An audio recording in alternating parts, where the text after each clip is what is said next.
much is always made of the physical transformation aspect. How much does that really play into your process? Well, I think when you're playing a boxer, I think the physical, aspect of it is 50% of what's happening. I think if Antoine Fuqua had come to me and said, you don't have any fight scenes in the movie, but you're a fighter, I would have prepared just as much, because I think the harder thing to pull off, in my opinion, is to be able to come across as a fighter outside of the ring. It's easy to, not easy, but, you put on the gloves, you put on the, belt and shorts, and you're in the space, But I wanted to be able to feel like outside of the ring, that feeling of maybe even a misplacement, The most comfortable place was the physical space. So I really tried to put myself in a space where it was all physical, all body, and then when it wasn't, it was a very uncomfortable place for him to be. And I mean, was there a turning point where you made a sort of conscious decision to stop doing blockbusters and look more at sort of independent dramas? There wasn't ever a choice, like, oh, this size of movie or that size of movie.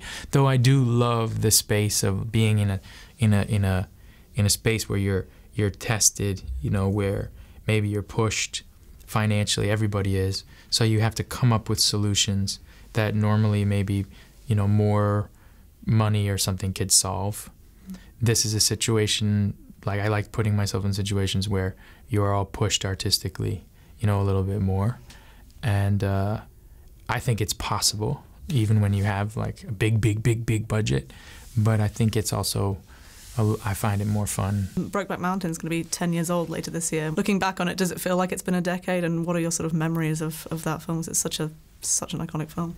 Yeah, I mean, I think my memories are fond about that movie. Deeply moving and really fond memories of the experience of making it. But even more so, which are really personal to me and to everybody making the movie, but even more so the response to the film, which I think has been and was at the time sort of shocking in the most positive way, where I don't think we realized what we were a part of.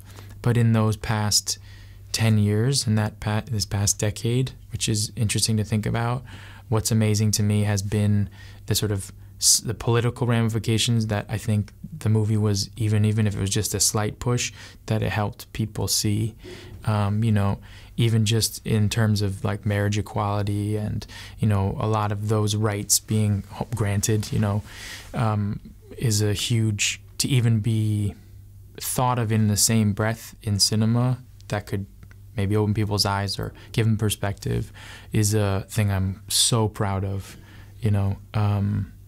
and there's still a long way to go, but I feel like that movie was one of the first ones in a lot of ways to sort of give people perspective on a situation.